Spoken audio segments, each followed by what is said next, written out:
Hello friends, welcome back to my channel. ഇന്ന് നമുക്ക് കാലത്ത് ബ്രേക്ക്ഫാസ്റ്റിന് പറ്റിയ നല്ല അടിപൊളി പൂരി ഉണ്ടാക്കാം. ആട്ടപ്പൊടി കൊണ്ട് നല്ല ടേസ്റ്റി ആയിട്ടുള്ള എണ്ണ കുടിക്കാത്ത പൂരിയാണ്. എല്ലാതും നല്ല പെർഫെക്റ്റ് ആയിട്ട് ബലൂൺ പോലെ വീർത്ത് വരും. അപ്പോൾ വേഗം തന്നെ എങ്ങനെയാണ് ഇത് ഉണ്ടാക്കുന്നതെന്ന് നോക്കാം. ഇതിനു വേണ്ടിയിട്ട് 1 കപ്പ് ആട്ടപ്പൊടി എടുത്തിട്ടുണ്ട്. ഇതിലേക്ക് 1 ടേബിൾ സ്പൂൺ മൈദ ചേർത്ത് കൊടുക്കാം. 1 ടേബിൾ സ്പൂൺ മാത്രമേ വേണ്ടൂ. സ്വല്പം മൈദ ചേർക്കുന്നത് ആ ടേസ്റ്റിനും പിന്നെ ഉള്ളിലൊന്ന് സോഫ്റ്റ് ആവാനും ഒക്കെ നല്ലതാണ്. 1 ടീസ്പൂൺ റവ ചേർത്ത് കൊടുക്കാം.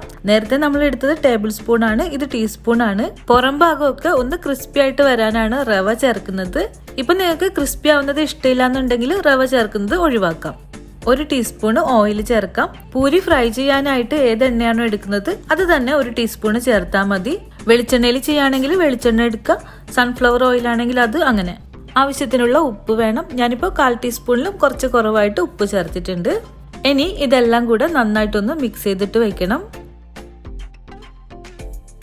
എന്നിട്ട് ഇതിലേക്ക് കുറച്ച് വെള്ളം ചേർത്ത് മാവ് കുഴച്ചെടുക്കണം. സാധാരണ പച്ചവെള്ളമാണ് ഞാനിവിടെ എടുത്തിട്ടുള്ളത്. ഈ മാവ് കുഴയ്ക്കുമ്പോൾ ലൂസായി പോകരുത്, കുറച്ച് ടൈറ്റ് ആയിട്ട് വേണം ഇത് കുഴച്ചെടുക്കാൻ. അങ്ങനെ വരുമ്പോഴാണ് ഇത് എണ്ണയിലിട്ട് പൊരിക്കുമ്പോൾ കറക്റ്റ് ആയിട്ട് വീർത്ത് വരുള്ളൂ. ആദ്യം കുറച്ച് വെള്ളം ചേർത്ത് പൊടിയൊക്കെ മിക്സ് ചെയ്ത് പിന്നെ ഫുള്ളായിട്ട് കുഴയ്ക്കാൻ തുടങ്ങാം. കുഴയ്ക്കാൻ തുടങ്ങുമ്പോൾ ടൈറ്റ് ആയിട്ട് തോന്നും, പിന്നെ കുഴച്ച് വരുമ്പോൾ സോഫ്റ്റ് ആയിക്കോളും. ഞാൻ ആദ്യം 1/4 കപ്പിലാണ് വെള്ളം എടുത്തത്. രണ്ടാമതും 1/4 കപ്പിൽ വെള്ളം എടുത്തു. അത് ഫുൾ എടുക്കേണ്ടി വന്നിട്ടില്ല, കുറച്ച് ബാക്കിയുണ്ടായി. ഇപ്പോൾ ഈ മാവ് നന്നായിട്ട് കുഴച്ചെടുത്തിട്ടുണ്ട്. ഇനി ഇതിന്റെ മുകളിലേക്ക് കുറച്ച് ഓയിൽ തടവിയിട്ട് ഒരു 10 മിനിറ്റ് മൂടി വയ്ക്കാം. 10 മിനിറ്റ് ആയിട്ടുണ്ട്. ഇത് പാകത്തിനുള്ള ഒരു സോഫ്റ്റിലാണ്. ഇനി 1 മിനിറ്റും കൂടെ ഒന്ന് കുഴച്ചെടുക്കാം കേട്ടോ. എന്നിട്ട് ഇതുപോലെ 2-3 ഭാഗമാക്കി വെച്ചിട്ട് നീളത്തിൽ ഉരുട്ടിയെടുക്കണം. ഇതിൽ നിന്ന് കുറച്ച് കയ്യിലേക്ക് എടുത്ത് ചെറിയ ബോളായിട്ട് ഉരുട്ടിയെടുക്കാം. ഒരു ചെറിയ ചെറുനാരങ്ങയുടെ വലിപ്പം പോലെ മതി, ഒരുപാട് വലിയ ബോളാക്കിയിട്ട് ഉരുട്ടണ്ട. ഇങ്ങനെ എല്ലാതും എടുത്ത് ചെറിയ ബോളായിട്ട് ഉരുട്ടിയെടുക്കാം. എന്നിട്ട് നമുക്കിത് വേഗം തന്നെ പരത്തിയെടുക്കണം. ഈ ബോളൊക്കെ ഉണ്ടാക്കി കഴിഞ്ഞാൽ തുറന്നു വെക്കരുത്, മൂടി വെക്കണം. അല്ലെങ്കിൽ ക്ലൈമറ്റ് അനുസരിച്ചിട്ട് മുകളിൽ ഡ്രൈ ആയി പോകാനുള്ള ചാൻസ് ഉണ്ട്. പൂരി പരത്താനുള്ള പലയും കോലും ഒക്കെ ഡ്രൈ ആയിട്ട് വേണം, അല്ലെങ്കിൽ പരത്തുമ്പോൾ ഒട്ടിപ്പിടിക്കും. നമ്മളിത് ഉണ്ടാക്കി കഴിഞ്ഞാൽ നല്ലോണം കഴുകി തുടച്ചിട്ട് ഒരു കവറിലിട്ട് വെച്ചാൽ മതി. അപ്പൊ രണ്ടാമത് ഉണ്ടാക്കുമ്പോൾ കഴുകേണ്ട ആവശ്യമില്ല, ജസ്റ്റ് ഒന്ന് തുടച്ചെടുത്താൽ മതി. ആദ്യം കുറച്ച് ആട്ടപ്പൊടി വെതറിയിട്ട് കൈകൊണ്ട് ഒന്ന് റൗണ്ട് ഷേപ്പ് ചെയ്തിട്ട് പരത്തിയെടുക്കാം. 2 സൈഡും പരത്തിയെടുക്കണം. റൗണ്ട് ഷേപ്പ് വരാനായിട്ട് നോക്കണം. ഇത് ചെറുതായതുകൊണ്ട് പരത്താനും ഷേപ്പ് ചെയ്യാനും ഒക്കെ എളുപ്പമായിരിക്കും. ഇതിന്റെ വലുപ്പമൊക്കെ നിങ്ങളുടെ ഇഷ്ടാനുസരിച്ചിട്ട് ചെയ്യാം.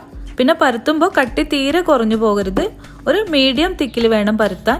ഇങ്ങനെ പരത്തിയിട്ട് ഇതിന്റെ മുകളിൽ അധികമുള്ള പൊടിയൊക്കെ ഒന്ന് തട്ടിക്കളഞ്ഞിട്ട് വേണം പ്ലേറ്റിലേക്ക് വയ്ക്കാൻ.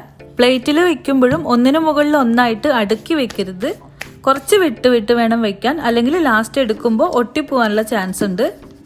അപ്പോൾ ഇതെല്ലാം പരത്തി കഴിഞ്ഞാൽ നമുക്ക് പൂരി ഫ്രൈ ചെയ്യാനുള്ള എണ്ണ ചൂടാക്കാനായിട്ട് വയ്ക്കാം. ഇത് ഫ്രൈ ചെയ്യുമ്പോൾ എണ്ണയുടെ ചൂട് കുറഞ്ഞു പോകരുത്. തീ ഒരു മീഡിയം ഫ്ലെയിമിൽ തന്നെ വെക്കണം. ചൂട് കുറഞ്ഞിട്ടുണ്ടെങ്കിൽ ഇത് നന്നായിട്ട് വീർത്ത് വരില്ല, കളർ ഉണ്ടാവില്ല, അതുപോലെ കൂടുതൽ എണ്ണ കുടിക്കും. പൂരി എണ്ണയിലിട്ട് കഴിഞ്ഞാൽ ഇത് വീർത്ത് തുടങ്ങുമ്പോൾ ഇതിന്റെ മുകളിൽ ഇങ്ങനെ സ്പൂണ് കൊണ്ട് തടവണം, ഒന്ന് ശല്യം ചെയ്യണം അതിന്. അപ്പൊ അത് നന്നായിട്ട് വീർത്ത് വരും. വീർത്ത് വന്ന് അടുത്ത സൈഡും മറിച്ചിട്ടിട്ട് ഫ്രൈ ചെയ്തെടുക്കാം. എനിക്കിത് ചെറിയ ബ്രൗൺ കളറിലാണ് ഇഷ്ടം. ബ്രൗൺ കളറിൽ വേണ്ടാന്നുണ്ടെങ്കിൽ വേഗം തന്നെ മറിച്ചിട്ടാൽ മതി. ഉണ്ടാക്കിയ ശേഷം ഇതൊരു അരിപ്പയിലേക്ക് ഇട്ട് കൊടുത്താൽ മതി.